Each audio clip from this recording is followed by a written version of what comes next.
attendre plus de 2 minutes pour voir des Gallois très entreprenants avec Jones et Llewellyn impériaux en touche en début de rencontre. Et une bonne utilisation de la troisième ligne galloise et cette percée dans les 22 mètres écossais d'Emir Lewis, troisième ligne centre, qui offre un ballon d'essai à Rob Jones. Essai entre les poteaux. Un essai qui a pour effet de transcender les Écossais. On ne verra pratiquement plus qu'eux pendant tout le reste de la partie. Tant et si bien qu'après une demi-heure de jeu, c'est Gavin Hastings en personne qui relance de ses propres 22 mètres. Avec le second ligne d'Odie Ware. Et une formidable percée le long de la touche de Kenny Logan. Il se joue de 3 défenseurs gallois, trouve en soutien son troisième ligne Eric Peters, qui marque son premier essai international. Logan bien plaqué sur la ligne des 22 mètres par Jenkins et Peters en soutien, qui marque. Peters, joueur du club de Bath en Angleterre, tiens, voilà qui intéresse déjà les supporters écossais en vue d'un fameux Angleterre-Écosse. Dans l'action qui suit, c'est un impressionnant travail de sape de tout le pack écossais auquel les 68 000 spectateurs de Murrayfield sont invités à assister. 100 fois sur le métier, les Écossais remettent leur ouvrage, que ce soit par la première ligne, la deuxième ligne ou la troisième ligne écossaise. Sans cesse, les défenseurs gallois sont pilonnés à 5 mètres de leur embut.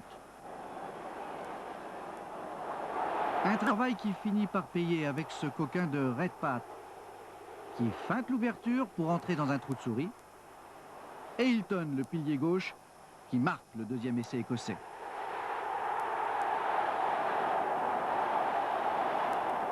Redpath voit un trou. Hilton parachève le travail collectif. Hilton, joueur de Bath, lui aussi, tiens, et une équipe d'Écosse prétendante au Grand Chelem. Elle est plus forte qu'avant dans l'alignement, dans les récupérations de balles, ce qui permet une continuité de jeu supplémentaire et plus efficace. Et puis autour d'un Chalmers qui est plus serein que jamais. Donc beaucoup d'atouts dans leur jeu pour pouvoir prétendre à un Grand Chelem dans 15 jours. Avec aussi, Denis, un Gavin Hastings omniprésent, soutenu comme jamais par tout un peuple. Regardez et écoutez surtout au moment de la transformation de l'essai de Hilton.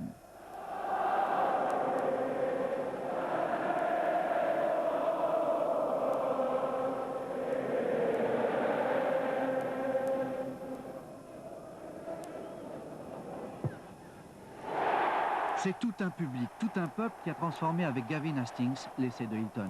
À la mi-temps, l'Écosse mène 20-7.